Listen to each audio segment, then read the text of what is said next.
Police बंदोबस्तात मनपाने जेसीबीच्या सहाय्याने हटविलं भारतीय संविधान सेनेचं अतिक्रमित कार्यालय।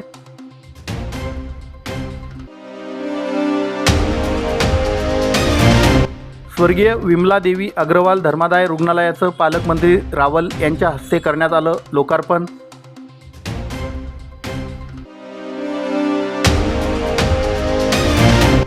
सुंदरज कॉलनीत महिनाभरापासून पाणी पुरवठा नाही, समस्या ऐकून न घेता परतले अभियंता सोनवणे।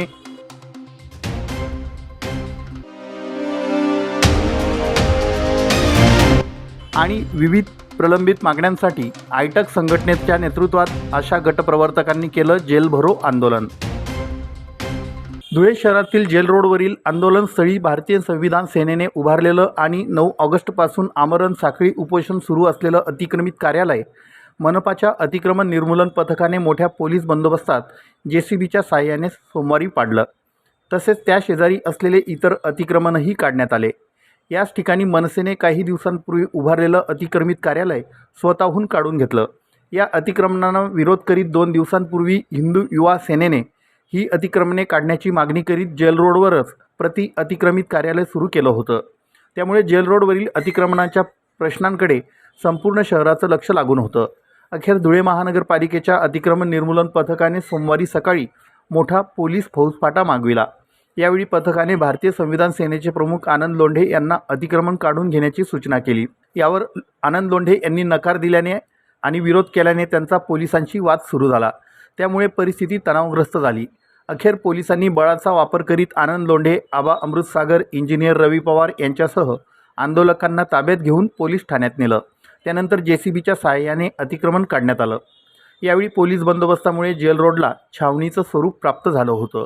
फोटो काय नाही त्याचा तुम्ही आधार करू नका, फोटोंना हात लावू नका, फोटोंना हात लावू नका, फोटोंना हात लावू नका। पहिले त्या रस्त्यावर त्यांनी परवानगी घेतली, त्यांना पहिले तर काढा, पहिले तर काढा सर। एक बाजूला घेऊ नका, प्लीज फोटो नका, प्लीज फोटो नका, एक बाजूला नाही नाही सर, जबरदस्ती करू नका, फोटो पालिकेला पुढे पालिकेला पुढे पालिकेला फोटो पोलीस प्रशासन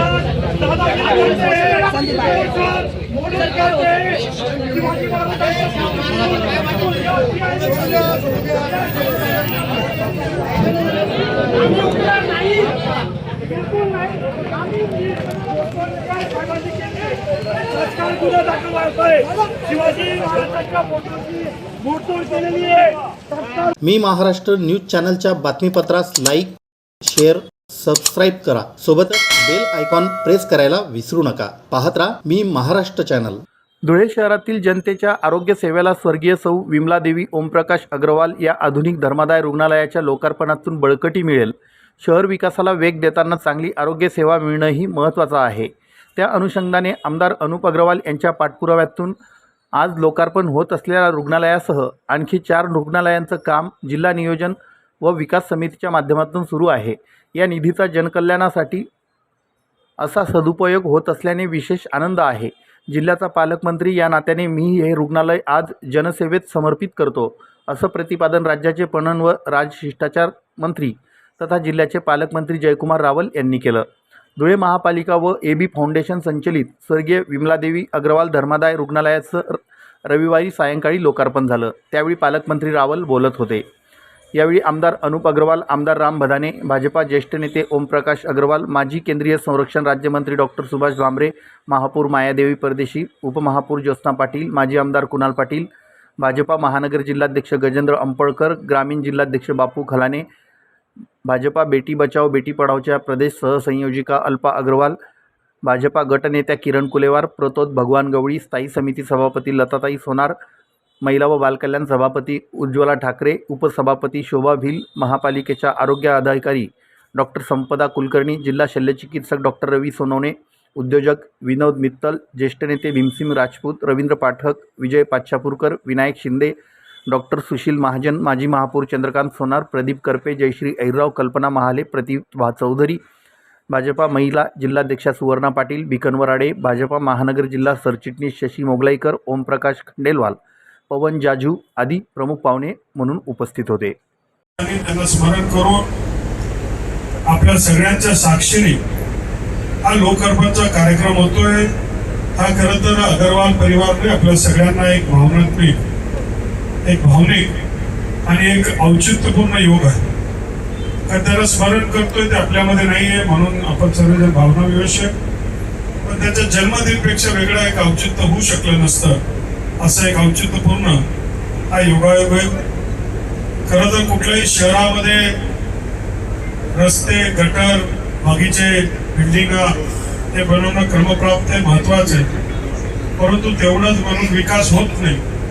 तर चांगली आरोग्य सेवा देखील उपलब्ध करणं एक विकासाचे मानांक आहे. आणि मला आनंद आहे की या धुळे शहरामध्ये आपल्या सगळ्यांच्या प्रयत्नामुळे विशेषतः मी उल्लेख करेल की सर्व श्रेय त्यांनी मला दिलं, पण आपल्या या आमदारांनी सातत्याने पाठपुरावा केला आणि आमच्या या धुळे शहरामधले रुग्णालय आम्हाला व्यवस्थित करायचे. आता ते रुग्णालय कुठे, कोणते ध्येय न पाहता आपले आमदार जर सांगत असतील तर योग्यच सांगत असतील आणि डीपीडीसीच्या माध्यमातून आपण निधी देण्याचं काम आपण केलं. त्या डीपीडीसीचा असा सदुपयोग होईल हे खऱ्या अर्थाने जिल्ह्याकरांना मनापासून समाधान होतं.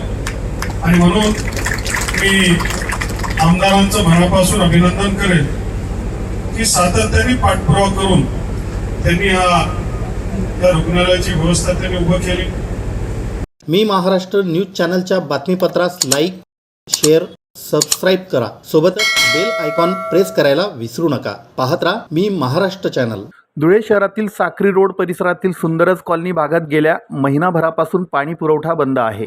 हा भाग स्थायी समिती सभापती लताबाई पोद्दार यांच्या प्रभागात येतो. पाणी सोडणारे कर्मचारी सांगतात पाणी सोडलं आहे, परंतु नळांना पाणी येतच नाही, मोटारी लावूनही येत नाही, अशी नागरिकांची ओरड आहे. हा त्रास गेल्या महिनाभरापासून नागरिक सहन करीत आहेत. इकडून तिकडून पाण्याची व्यवस्था करून पिण्याच्या पाण्याची गरज भागवित आहेत. ज्यांच्याकडे बोर आहेत ते बोर नसलेल्या कुटुंबांना वापराचे पाणी पुरवित आहेत. मात्र हे असे किती दिवस चालणार? पाणीपट्टी भरूनही पाणी मिळत नाही. यामुळे शेवटी नागरिक संतप्त झाले. पाणीपुरवठा विभागाशी संपर्क साधून सोमवारी अधिकाऱ्यांना घटनास्थळी पाहणी करण्यासाठी पाचारण करण्यात आलं. वारंवार संपर्क केल्यानंतर अभियंता नवनीत सोनवणे हे सुंदरज कॉलनीत सकाळी 10:30 वाजता आले. नागरिकांनी त्यांच्यासमोर आपल्या समस्या मांडल्या. त्यांनी पाणीपुरवठा कर्मचाऱ्यांना बोलावून परिस्थितीची माहिती घेतली. यावेळी त्यांनी नागरिकांशी बोलताना सांगितलं की आम्ही तुमची समस्या सोडून देऊ, पण त्यानंतर पण पाणी आलंच नाही तर त्याला मी जबाबदार नाही, अशी उडवाउडवीची उत्तरे देत नागरिकांच्या समस्या सोडविण्याचं सोडून नागरिकांचा अपमान केला. यावेळी नवनीत सोनवणे हे एवढ्यातवर न थांबता परिसरातील रहिवासी पत्रकार दिनेश निकुम यांनी पाणीपुरवठ्याचा प्रश्न केव्हा सुटेल असा प्रश्न विचारला असता नवनीत सोनवणे यांनी निकुम यांना तुम्ही कोण आणि व्हिडिओ कसा काय करीत आहात असा प्रश्न केला. व्हिडिओ केला तर मी काम करणार नाही, आता 2 दिवसानंतर काम होईल असं उर्मटपणे सांगितलं. यानंतर पत्रकार दिनेश निकुम यांनी सोनवणे यांना सांगितलं की मी या परिसरातील नागरिक असून पत्रकार आहे. यावर अभियंता सोनवणे यांनी असाल तुम्ही कोणीही, मला काय करायचं असं म्हणत चक्क आपल्या वाहनातून बसून पोबारा केला. नागरिकांचं म्हणणं ऐकून न घेता आणि त्यांचं समाधान न करता अत्यंत बेजबाबदारपणे घटनास्थळावरून सोनवणे हे परत गेले. त्यांच्या या मुजोरीबाबत नागरिकांमध्ये तीव्र नाराजी व्यक्त करण्यात आली. दरम्यान सोमवारी सायंकाळी व्हॉल्व्ह दुरुस्ती, पाईप टाकणे, गळती रोखणे हे काम सुरू करण्यात आलं आहे. आता तरी नळांना पाणी येईल अशी नागरिक आशा लावून बसले आहेत. पहिले पूर्ण ऐकून घ्या, मला या मध्ये मध्ये विषय नका घालू. कारण आमच्याकडे फक्त सुंदरज कॉलनी ही लाईन पाणी नाहीये, बरोबर. आता ही लाईन पाणी आहे आमची, कारण का ते बी सांगतो. समोरची ती गाडी आहे ना, तिथून मेन लाईन आहे, हा, ती सरळ जाते त्या कोपऱ्यावर आणि आम्हाला तिथून दिले एवढासा पाईप इतक्या लोकांना. या तो पाईप तिथून तर असा गेलेला आहे, बरोबर. आता एवढ्याच पाईपामध्ये एवढी प्रश्न आहे, म्हणजे आम्हाला मोठी लाईन नको का? आमचा हक्क नाही का मोठी लाईन मागायचा? बरं झालं, जेवढी मोठी केली तेवढा प्रेशर कमी होतो. बरं ठीक आहे, पण मग हे काय पाणी तर घाणच येईल, अजून 1 महिना घाण. हा, पाण्याचं हा, जाऊ द्या, उकळून जे येतं गाळून ते प्या. येऊ द्या. हा, आम्ही क्लोरीन वाढवलेलं आहे, त्यामुळे ते शरीराला अपायकारक नाही. बरोबर. बरं, हा विषय झाला आमचा. फक्त आम्हाला ह्या लाईनीचा मोठा प्रश्न आहे. आता आम्ही त्या लोकांना पाणी सोडणाऱ्यांना किंवा तुमच्या इंजिनियरला भेटून कंटाळलो, म्हणून आम्ही पोद्दार साहेबांकडे आज गेलो. आणि तो प्रश्न जर सुटत नसेल, हे लोकांचं म्हणणं असं आलं की होईल बरं, दिवसभर मी पाणी सोडतो तुम्हाला, म्हणजे मोटरवर दाब पडत नाही का? दिवसभर आम्ही मोटर तेवढंच काम करायचं का? कामं सोडून हेच उद्योग आहे का आम्हाला?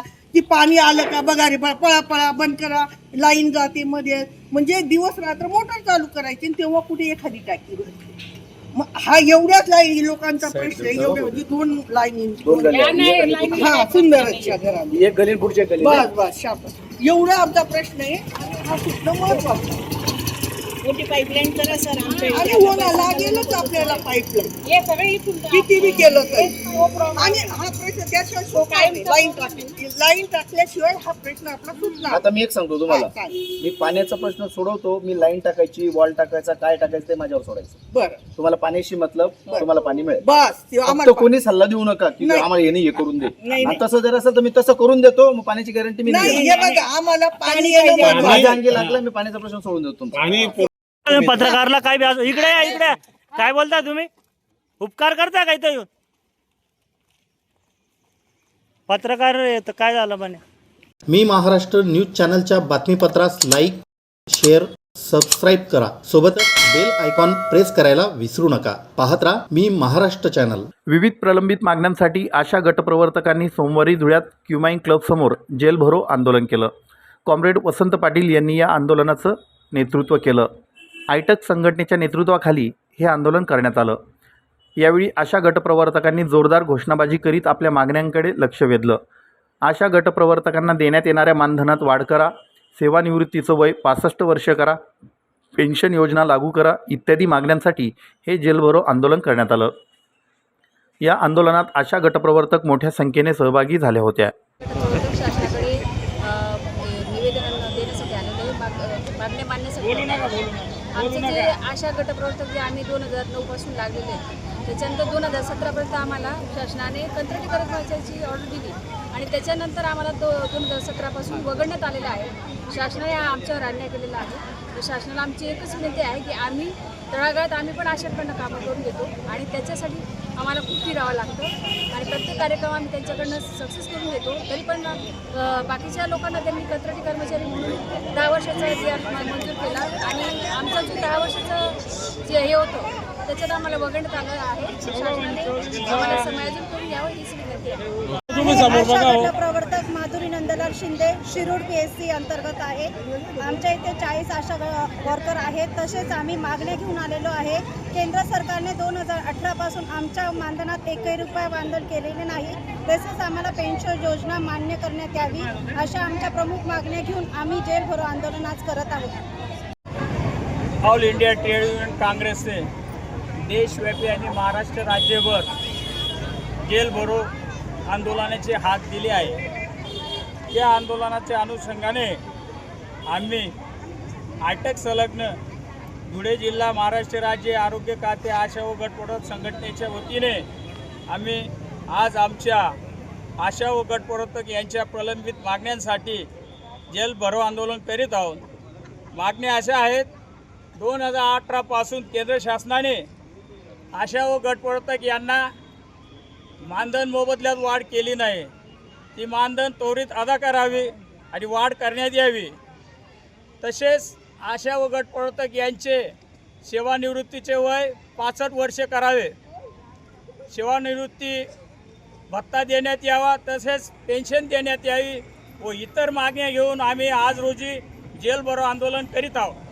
मी महाराष्ट्र न्यूज चॅनलच्या बातमीपत्रास लाईक, शेअर, सबस्क्राईब करा. सोबतच बेल आयकॉन प्रेस करायला विसरू नका. पाहत राहा मी महाराष्ट्र चॅनल.